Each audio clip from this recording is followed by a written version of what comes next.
Sometimes peace is heavy, sometimes peace is very light, sometimes it's very shallow, sometimes it's very deep. And you don't know what to do under such circumstances. But that's okay, just enjoy whatever the condition.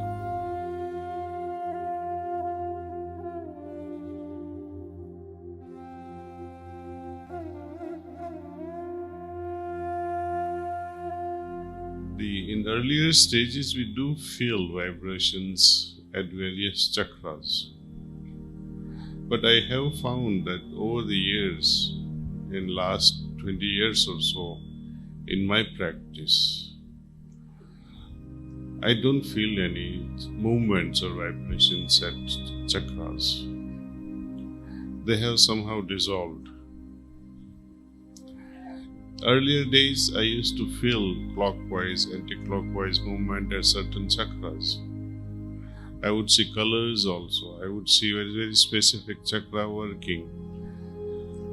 But having transcended, having experienced fully the entire process, you need not revisit them again unless there is some unfinished work in that particular chakra. So, experiencing something in the beginning is very relevant, and not experiencing something later on towards the flowering or fruiting of your experience is also not worth looking for, because that's how it is. There is no limit to becoming more generous. There is no limit to becoming more and more compassionate and empathetic. It is an infinite thing. So I cannot put it on a calibration that you have 10, you have 15, you have 25 levels of progress. But your own experience will tell you. It may be the same amount of calmness, or it may be the same amount of peace. But refinedness, the subtlety of it, you will feel different. Sometimes peace is heavy, sometimes peace is very light, sometimes it's very shallow, sometimes it's very deep. And you don't know what to do under such circumstances. But that's okay, just enjoy whatever the conditions we have and maintain a diary.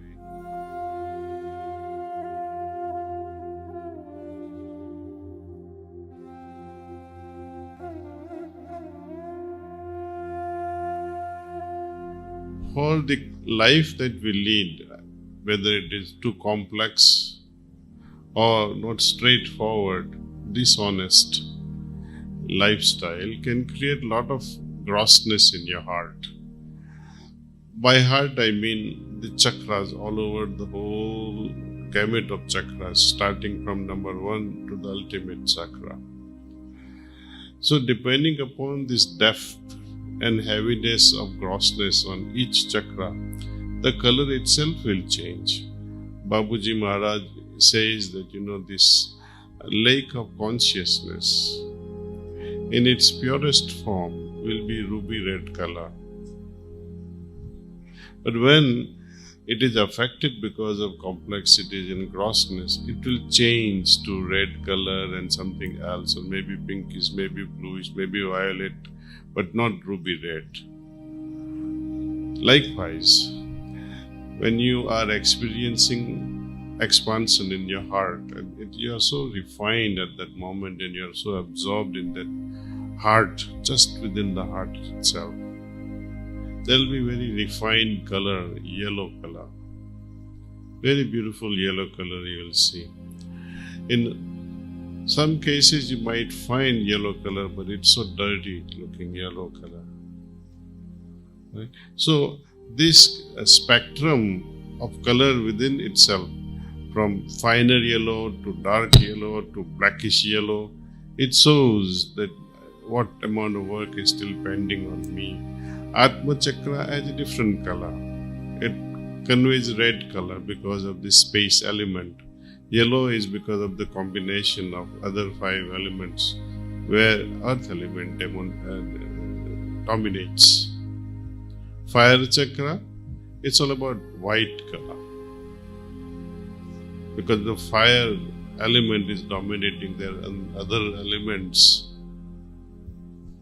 earth, space, water, and air. They're very minimal on the third chakra, Agni chakra, but almost 80% will be fire, and that's why it is white. The combination of it creates this color. Likewise, where the water dominates at the fourth chakra, and other elements are also present. So based on the availability of these elements, we experience color. The color that we'll experience here on fourth will be black. But going further up, the Panchabhutas, or the five elements we call the basic elements, they do not have any much hold on us. Only hold that we have is ourselves against God.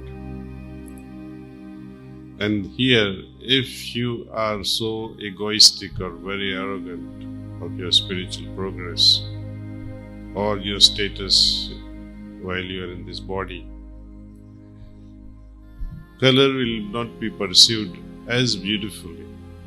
But if you get evolved so well, then you'll see colors changing from very light blue to gray, and then nothing at all.